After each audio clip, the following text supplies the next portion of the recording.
اللہ الرحمن الرحیم۔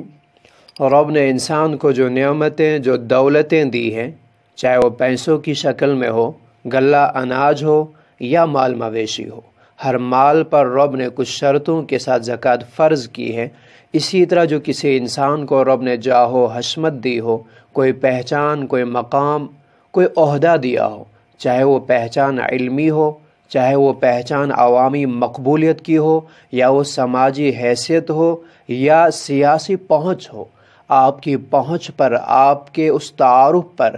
آپ کی اس پہچان پر زکوٰۃ لازمی ہے۔ جی ہاں، رب نے جو آپ کو شخصیت دی ہے، رب نے جو آپ کو ایک پہچان دی ہے، جو عہدہ دیا ہے، اس عہدے پر بھی زکوٰۃ لازمی ہے۔ اور وہ زکوٰۃ کسی مستحق تک اس کا حق پہنچانے کے لیے، کسی مظلوم سے ظلم دور کرنے کے لیے اپنے عہدے کا، اپنی پہچان کا صحیح استعمال ہے، جائز سفارش ہے۔ بھلے وہ پھر کسی بچے کے ایڈمیشن سے متعلق ہو، کسی بچی یا بچے کے نکاح سے متعلق ہو، روزگزار کے متلاشی شخص کے لیے روزگزار مہیا کرانے کے لیے ہو، کوئی سماجی یا سیاسی فائدہ حاصل کرنے کے لیے ہو، اور اسی طرح چاہے وہ مستحق یا وہ مظلوم آپ سے مطالبہ کرے سفارش کا یا نہ کرے، رب نے آپ کو جو مقام دیا ہے، جو پہچان دی ہے، جو عہدہ دیا ہے، یہ اس عہدے کا، اس دولت کا آپ پر فریضہ ہے کہ آپ اس کی زکوٰۃ ادا کریں، اس طور سے کہ آپ ایک جائز اور ایک صحیح سفارش کریں۔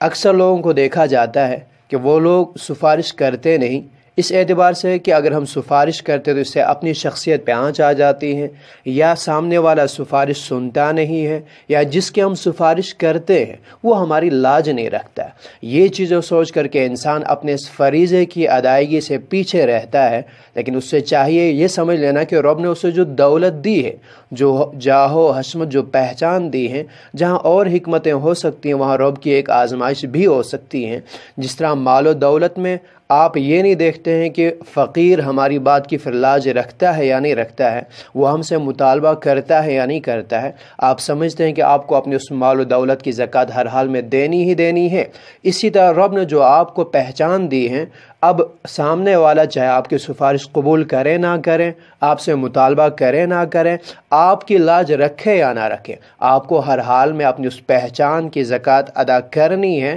جائز سفارش آپ کو کرنی ہی کرنی ہے۔ جو لوگ یہ سوچتے ہیں کہ نہیں ہمیں وہی سفارش کرنی ہے جہاں ہماری لاج رکھی جائے، یا وہیں کرنی جہاں ہمیں مطالبہ کیا جائے، یا پھر اکثر دیکھا جاتا ہے کہ لوگ اپنی پہچان کا استعمال پہچان والوں ہی کے لیے کرتے ہیں، تو یاد رکھیں جو بھی شخص اپنے اس فریضے کی ادائیگی پر سفارش کرنے کی اہلیت رکھتا ہے، لیکن اس کے ساتھ ساتھ میں وہ اپنا کوئی ذاتی فائدہ، نقد و جنس کا یا حصی غیر حصی، جو بھی اپنا ذاتی فائدہ اس میں تلاش کرے گا، تو وہ اپنے فریضے کی ادائیگی پر، زکوٰۃ کی ادائیگی پر رشوت لینے کی طرح ہے۔ آپ علیہ الصلوۃ والسلام نے ایک حدیث کے اندر فرمایا، ابو داؤد نے اس کو نقل کیا ہے، کہ اگر کوئی شخص کسی کی سفارش کرے اور پھر وہ سفارش کرنے والے کو کچھ ہدیہ دے دے، اگر وہ ہدیہ قبول کرے، فقد اتی بابا عظیما من الربا، تو وہ ربا کے ایک بڑے دروازے کو کھولنا ہے۔ آپ علیہ السلام نے ایک اور موقع پہ فرمایا، اشفعوا فلتؤجروا، سفارش کرتے جائیں